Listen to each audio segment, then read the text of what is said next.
Hi, I'm Steph from Hofkist. This is my Facebook page up here, facebook.com/Hofkist. And I'm just going to share with you today some of these bags that I've been making and posting all over social media. I learned the how to make it from a site I follow on Facebook called 5 Minute Crafts. And I watched a video and put it together, and somebody asked me to do a video on how I did it, just kind of more of a step-by-step. So this was the first one that I posted. This was made from a 12 by 12 piece of scrapbook paper, and so a full sheet, no cutting or anything like that. And then I thought I would try it with a bunch of other different papers and such. So I made this cute little one. It would fit a gift card using a piece of scrapbook paper also that measured 4.5 by 6.5. And this teeny tiny one was done with a 6 by 6 piece of paper. And then these two, I looked around my house at other things that I found or could find to make bags. So this was just a piece of printer paper that I grabbed from my printer, and I stamped it up to make it look a little pretty. But this is just plain old copy paper. And this one was from an old magazine. So really you can do it with any size of paper that you have lying around. You don't need to do any cutting or anything like that, and just a few basic folds with a little bit of double-sided tape, and you can make yourself a cute little bag. So I thought I'd show you how to do it today with some wrapping paper, because most people probably have that lying around the house. And again, you don't need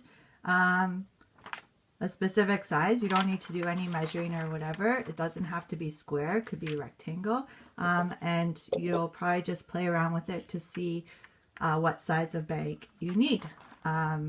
And I didn't even measure this, so I can't give you the measurements, but I just grabbed a piece of wrapping paper. This one happens to be double-sided, but you don't need to use double-sided paper because you don't really see the inside of the bag until somebody opens it. So we'll just get started here. So you just grab your piece of paper and you want to fold it in half, but you don't want to crease it all. You just want to push the top down a little bit so that you know about where the halfway mark is. Then you open it back up and you fold in your sides. So the first one you are going to crease, and you're going to line it up to this little tick that you made up there, and you're going to crease that one flat. And then you take the other one and you're just going to overlap it about 1/4 of an inch, or as wide as your double-sided tape is going to be. So mine's about 1/4 of an inch thick. But if you have thicker double-sided tape, you might have to overlap it a little bit more. So you're going to overlap it and you're going to crease that side down. And then you're going to take your double-sided tape and you're going to tape it all the way down. I like this stuff because, whoops, just shook my camera. I like this stuff because you can rip it. You don't need extra scissors or anything. So you stick that down and you peel that off. And then you're going to stick your ends together. So now you have, you know, if you open it up, you see the inside. So that's stuck down. Okay.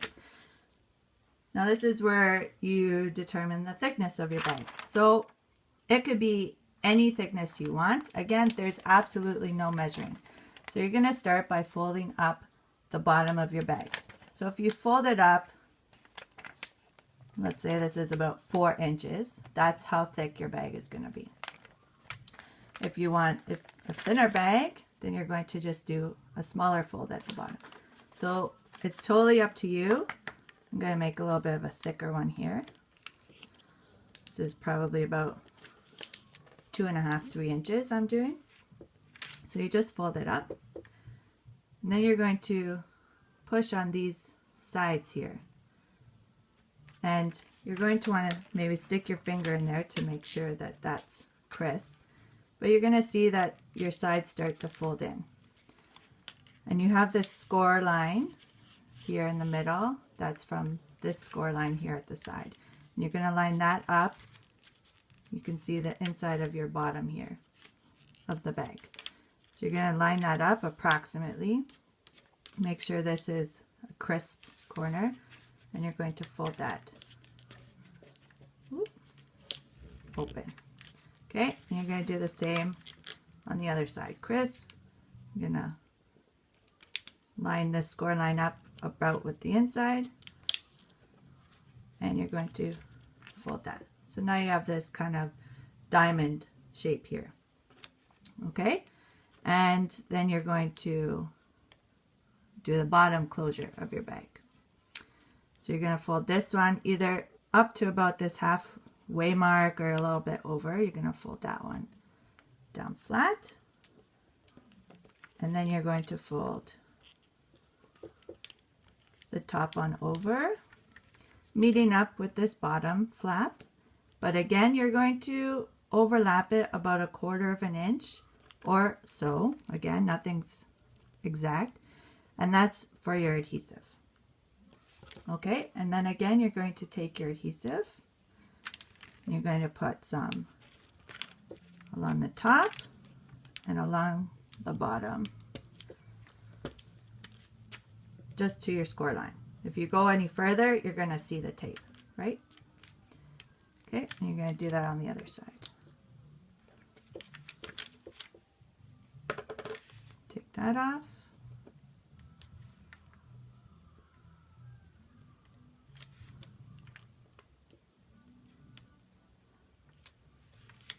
And fold that flat.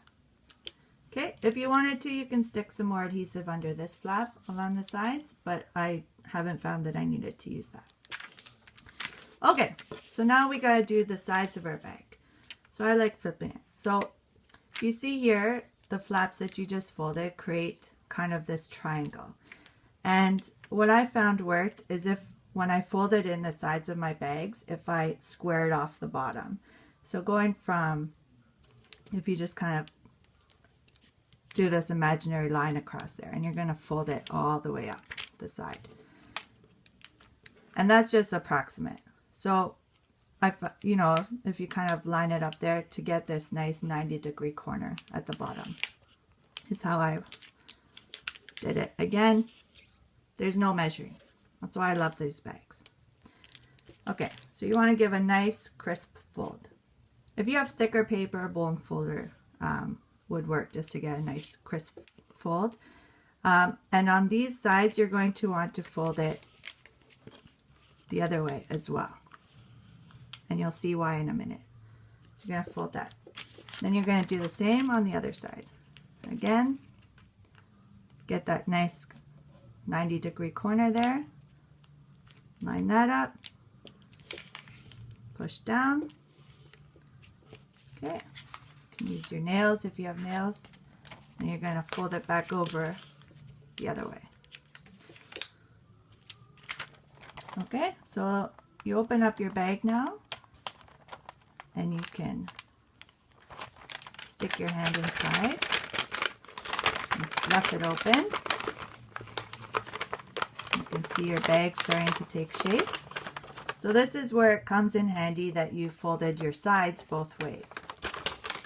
Once you puff your bag open, okay, so you have your sides and you have your middle score line. The middle score line is going to fold into the bag and the other ones will fold out. Okay, so again on the other side, you fluff it open. You have a middle score line that goes in and the sides fluff out. Okay, and then you can crease it all. This is a very skinny bag. Might fit a bottle of liquor or something in there. Okay, puff it up. You have this crease at the back. So you might have to play with it a little bit, but it'll fold flat. and then crease it all down. So you got your flat bag, and you can store them flat. You can, in a drawer or something, you can pop them out whenever you need them. Okay, but to do the top, so you stuff your stuff inside, and you take the top, and to do that cute little accordion closure, let me just get one again. To do this accordion closure here, you're going to go back to kindergarten or grade school, and you're going to do this like you're making an accordion fan. Again, you can do it thinner or thicker, just depends on the look you're going for. And you just fold it back and forth a couple of times as if you're making a paper fan. And it'll depend what you have inside, how far down you can go, but you get the idea. I find, so this is going to be the front of my bag because this is where I have the line down the middle, so I like to have this in front. So I found that to get a nice look, you want to end with your accordion going backwards. Okay, and you'll see like that. So then you would get, you know, a piece of ribbon or a string or something like that. Or on this one, I didn't use any string or anything. I just glued these folds together at the top, and that looks quite pretty also. But once you decide what you want to do, you'll just fan your sides up like that. So it'll be easy enough to put some adhesive there and close off those two pieces. Or just tie some ribbon or some string. You know, you can just get wrapping ribbon and you can curl the ends, make it look really pretty. And there you go. Super, super simple. Very easy to do. And I bet you're going to get addicted to making these. So I hope you've enjoyed this video. Thanks for watching. Take care. Bye.